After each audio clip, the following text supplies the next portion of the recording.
Mu mashyamba ya Afurika niho hari inyamaswa zigaragara nk'aho zisanzwe ariko zibitse ubuhanga butangaje. Ni inyamaswa zifite imibanire isa n'iy'abantu, ubwenge bwo guhatana zirwanira kubaho n'uburyo bwo kubaho mu matsinda asobanutse, nibyo bituma zitwa izidasanzwe, nibyo zitwa ibitera. Uyu mwanya tugiye kwinjira mu buzima bwabyo, uko bibaho, uko bimenya ibibitunga cyangwa se uko bibaho, uko birema imiryango ndetse n'uruhare bigira ku bantu ndetse n'ibidukikije. Njye nkwaye ikaze, nitwa Manzi Claude.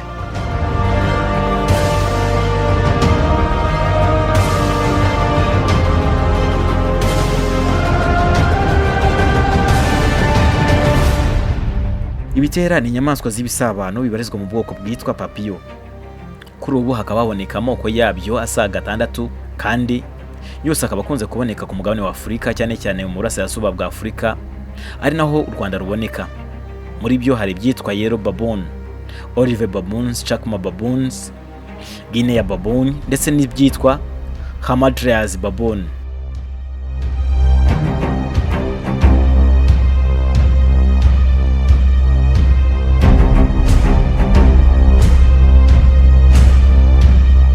Abahanga mu rusobe rw'inyabuzima bavuga ko izi nyamaswa ziri native cyangwa se mbese zifite umwimerere nyafurika, kuko bagaragaza ko zihabaye mu myaka irenga miliyoni 2.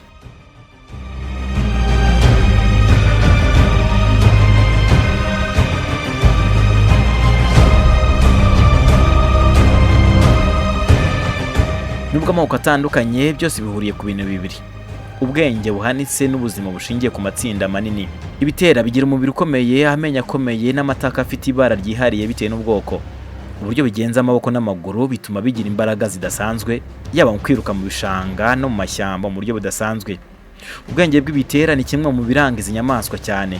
Bishobora kwiga uburyo bushya bw'imyitwarire, kwibuka inzira bikoresheje ibiti byagiye binyuraho, cyangwa se kimwe n'uko abahanga mu nyamaswa bavuga ko nabyo ubwabyo bishobora gushyira ahantu ibimenyetso kugira ngo bitibagirwe inzira runaka byanyuzemo.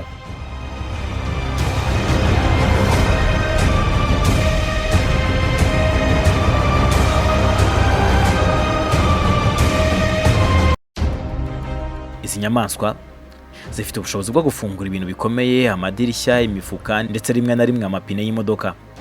Ibitera bishobora kubaho mu matsinda ashobora kugira ibitera biri hagati ya 50 ndetse na 200. Bigira imiryango ikomeye, ikindi kandi ibigabo muri byo nibyo bigira inshingano mu kwita ku mutekano wabyo, naho ibigore muri byo nibyo bigira inshingano mu gushaka ibyo birya, cyane cyane bya buri munsi.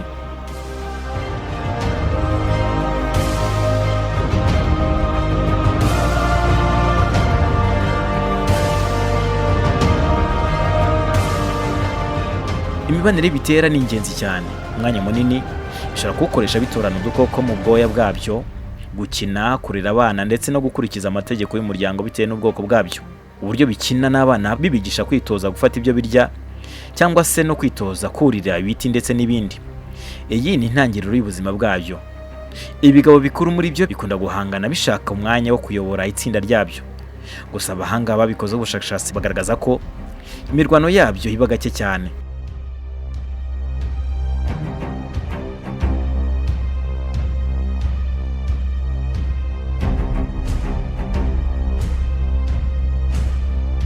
Nuko abantu benshi batekereza ku nyamaswa z'ibitera nk'inyamaswa zikunda kurya ibyatsi gusa, ariko kandi ni inyamaswa zo mu bwoko bwa omnivores cyangwa se inyamaswa z'indya byose, kuko bishobora kurya ibimera, imbuto, ibishyimbo, ibijumba, udukoko n'ifi nto.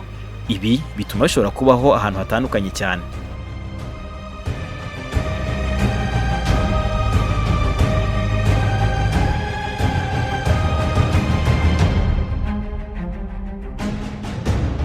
Muri Afurika yose ibitera bisigaye byegera abantu cyane.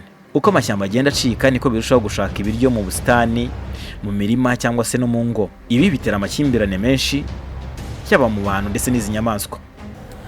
Nkuko bivuga koko ibitera birahari, bidusanga mu mago, bikatwangiriza bimwe mu byo dutunze, harimo mu bihingwa, usanga mu biguteye iwawe mu rugo bigiye abafite imbuto biramanura amavoka, biramanura imyembe, biragera mu bikoni, biragera hehe ahantu hashoboka hose. Ibitera birahari byinshi hano mu mujyi. N'imyaka bigeramo mu murima?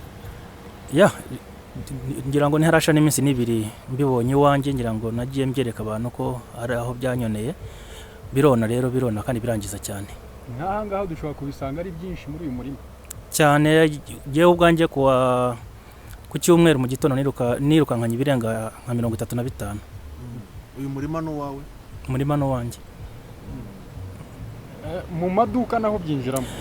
Ni ndumwe mu bacuruzi baha mu mujyi no mu duka mfite hano, mfite shop iri munsi hano mu mujyi hagati, naho bidusangamo bidutwara bimwe mu byo ducuruza, cyane cyane ibiribwa birimo imineke, birimo imigati n'ibindi nk'ibyo ngibyo.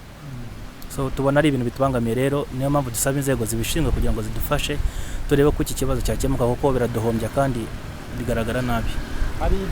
Ingaruka urumva harimo guhombya abantu nko mu rugo, kuba byaza bikarya ibintu bitateguye ko bigomba kuribwa nabyo, kumenagura ibintu, gusenya amazu kubera kugenda hejuru yayo. Impungenge zirahari kuko ntabwo tuzi imibereho yabyo uko bibungabungwa, bishobora no kudutera indwara kuko ntabwo ari abantu, ntabwo tuzi uko bibayeho, kandi cyane cyane nko ku bana bato birabasuzugura, bikabiri ko ukabona ko gishaka nko kumurya, rero biratubangamira cyane. Iyo cyakoze muri ibyo bintu mwatetse bigenda bite? Murabimena? Iyo kibikozemo ni ukubimena, ibyo bitamaze urabimena kuko ntiwakirukankana ngo kigende kuko bisuzugura abantu cyane. Kwegerana cyane n'abantu bishobora gutuma indwara bitera zihinduranya. Niyo mpamvu impuguke zisaba ko abantu batabigaburira cyangwa se ngo babyegere cyane, kuko izi nyamaswa zibitera zishobora gutera indwara abantu mu gihe batabyitondeye. Umuyobozi w'ibitaro bya Nyagatare Dr. Edi Ndayambaje arabisobanura. Navuga ngo ni ikibazo gihangayikishije akarere, ndetse gisabwa yuko bagishakira umuturambye, kuko aho twagiye tubona indwara z'ibyorezo zitandukanye zagiye zitezwa n'inyamaswa. Ariko iki ndaza kugarukaho uburyo inyamaswa zigomba gutera umuntu uburwayi, cyangwa se umuntu agatera inyamaswa uburwayi. Ni nk'igihe inyamaswa yaba irwaye ikaza igafata ese ku biryo by'umuntu agomba gufata cyangwa imbuto, n'umuntu akaza akaba yabirya. Icyo gihe haba hariho navuga ngo ibyago byinshi biri hejuru byo kuba iyo nyamaswa yamusigira ubwo burwayi. Ndetse tukaza kwibuka ku cyorezo cyangayikishije isi yose cyitwa COVID, nacyo twasanze ko ari icyorezo cyari gituruka ku nyamaswa. Ubu no mu Rwanda navuga ngo hari indi ndwara nayo twigeze kugira yitwa Marburg, nayo yari ituruka ku nyamaswa. Ndetse twareba n'ibihugu by'abaturanyi nka Kongo ndetse na Uganda, hagiye haturuka uburwayi bwinshi buturuka ku nyamaswa nka Ebola. Ndetse na hano no mu Rwanda naho nk'iyo amatungo tuzi yarwaye indwara ashobora kuba yakwanduza abantu, ibyo byose biba bisaba kugira ngo abantu yirinde kugira ngo adahura n'inyamaswa. None inyamaswa z'ishamba nazo zigomba kuba zagira ubundi burwayi ndetse zikabuzana mu bantu, bitewe n'uko ibyo zafasheho cyangwa ibyo zariyeho n'umuntu nawe yabiriye. Rero bikaba ari byaba byiza yuko hari uburyo ko izo nyamaswa bazirinda kugira ngo zigere mu kubana n'abaturage. Ibyo kintu byaturinda izindi ndwara cyangwa ikindi cyorezo cyaba cyaza zituruka kuri izo nyamaswa zihora ziza mu baturage, ndetse na hano mu bitaro zikahagera. Abaturage twabagira inama yo kurinda ibintu byabo neza, ariko akenshi inyamaswa nuko hari n'igihe igomba kuba yaza utiteguye uko uri buze. Aho rero bikaba bisaba yuko twasaba n'akarere ndetse n'ubuvugizi muri leta kugira ngo badufashe izo nyamaswa zinjira mu mago y'abantu, usibye kuba zasenya amazu no kuba zagira ibyo kurya cyangwa kwangiriza ibyo zakwangiriza, n'umuntu ucuruza zije zigafata imyaka yiwe cyangwa imbuto ziwe, uwo muntu tuba tumushyize mu gihombo, usibye no kuba zamutera uburwayi, ariko hari n'ikindi gihombo n'umuturage uwo ari wese akaba yafata no kuri iyo myaka akayiryaho akaba yakura mu burwayi. Uko imyaka ishira indi kaza, ni nako kandi usanga imiryango y'ibitera igenda igabanuka bitewe n'impamvu zirimo kuba amashyamba agenda agabanuka, ibyo kurya bigenda bigabanuka. Hari kandi n'abantu benshi usanga babihiga bashaka kubyica, indwara se, ihindagurika ry'ibihe ndetse n'ibindi. Ibi byose bigira impamvu zituma izi nyamaswa zigenda zigabanuka. Impuguke zivuga ko iyo ishyamba ryangiritse, ibitera bitabona ibyo bibitunga uko bikwiye. Ibi bituma izi nyamaswa zigaba ibitero mu ngo z'abantu, bityo bikongera amakimbirane.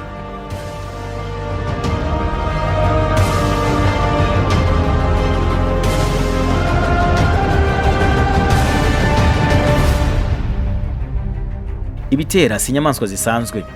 ni ingirakamaro mu gusana ishyamba, mu gukwirakwiza imbuto, mu kubaka ubusitani bw'imico y'ibinyabuzima. Iyo tubibungabunze tuba turinze isi yacu. Mu buzima bwabyo harimo isomo ko imiryango y'ubumwe, ubwenge n'umutekano ari byo bishingiro rya byose.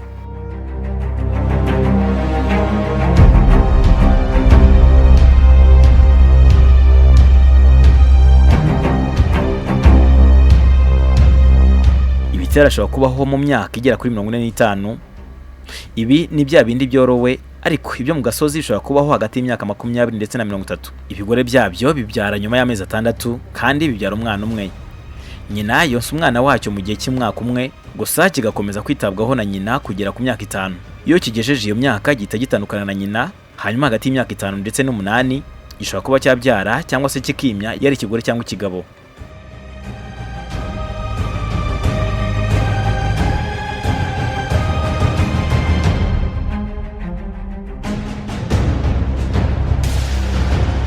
Ibitera bitandukana mu bunini bwabyo bitewe n'ubwoko bwabyo. Urugero, ibitoya nibyo mu bwoko bwa Kainda baboon, aho biba bifite uburebure bwa santimetero 50 ndetse n'ibiro bishobora kugira muri kilograma 14, mu gihe ibitera binini Chakma baboon aho biba bifite uburebure bwa santimetero 120 ndetse n'ibiro bishobora kugira kuri 40.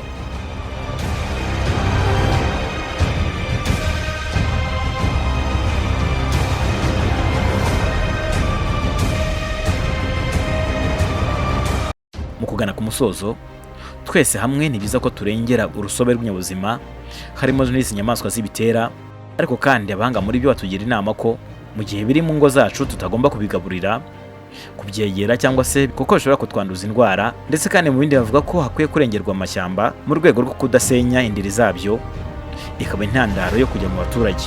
Ngoga Teresifore, umukozi wa RDB, arabisobanura. Turimo gutekereza nanone igisubizo kirambye cyo gushaka ahantu ibyo bitera byagabanyirizwa bikabungabungirwa.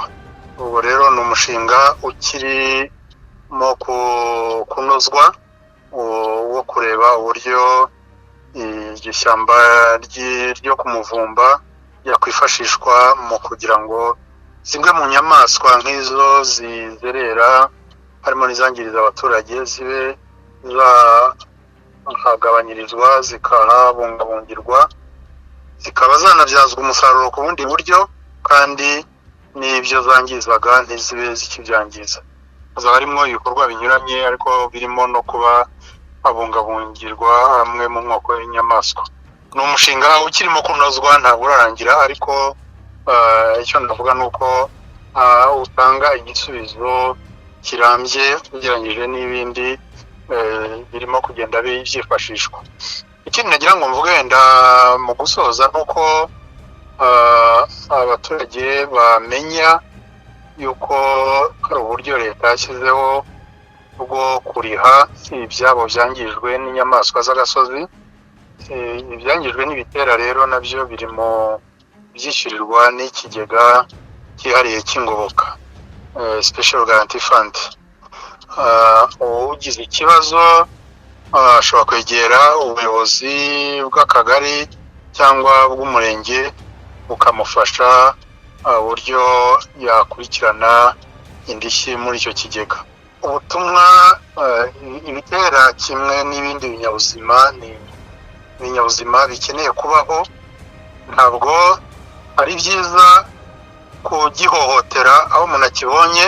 Hari abantu usanga babihohotera, babitera amabuye, ushobora kubirakaza ugatuma bigira ubukana, ushobora no gutuma byanakomeretsa abantu. Ariko nanone birinde kubigaburira. Hari abantu babona bene izi nyamaswa z'inguge, ibitera, inkende, ugasanga arishimira kwinagira igishishwa cy'umuneke cyangwa umuneke nyirizina cyangwa itunda kugira ngo arebe uburyo inyamaswa ikirya. Icyo gihe iyo yigaburira uyimenyereza, uyigira inshuti, igaza nawe igukurikiye. Aho yahahiye rero n'ejo irahagaruka. Abantu bagira umuco wo kubigaburira igihe babibonye, icyo gihe babiteza abandi. Nabyo ni ukubyirinda. ndabashimiye mwese mwabanye natwe, tuzasubira ubutaha. Nitwa Manzi Claude, mukomeze kugira ibihe byiza.